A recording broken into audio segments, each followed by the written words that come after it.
I think one thing that people try to do is to get a situation over, you know, and especially during the time that it's time to vote.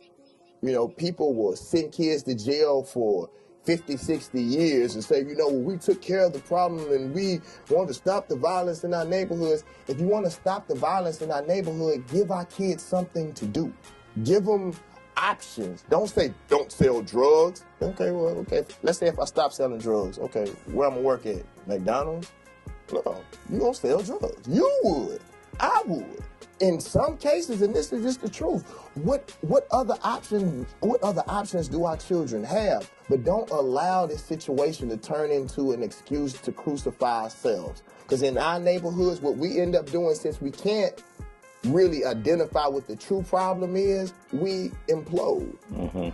We get mad at ourselves. The parents blame the kids, and they don't talk about anything else. And I just don't want to see that happen. The one thing that I fear for the generation that's under me is we think reality TV is real. We think what we see on TV is real. So now we have started really desensitizing ourselves to what reality is. We look at YouTube and we forget that that's an actual person on the ground.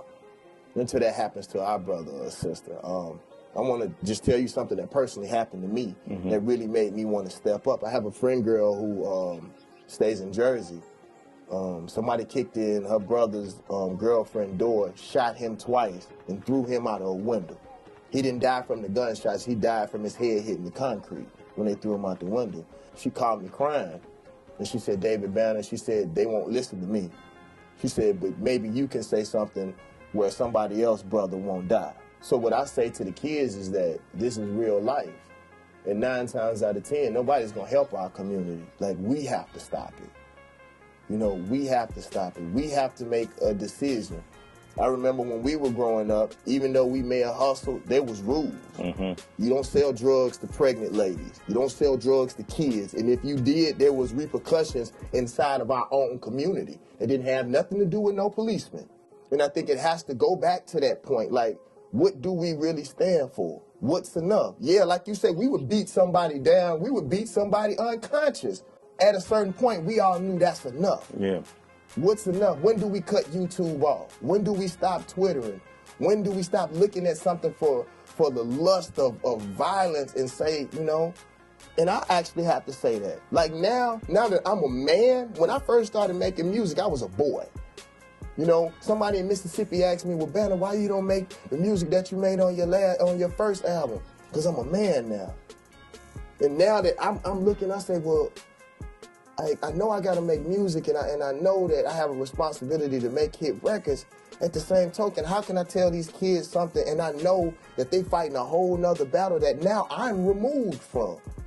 And I said that in the song. It's hard for me to watch other rappers tell kids to stay hood when you are not in the hood. You not in the hood, you lying. I know, because you stay next door to me.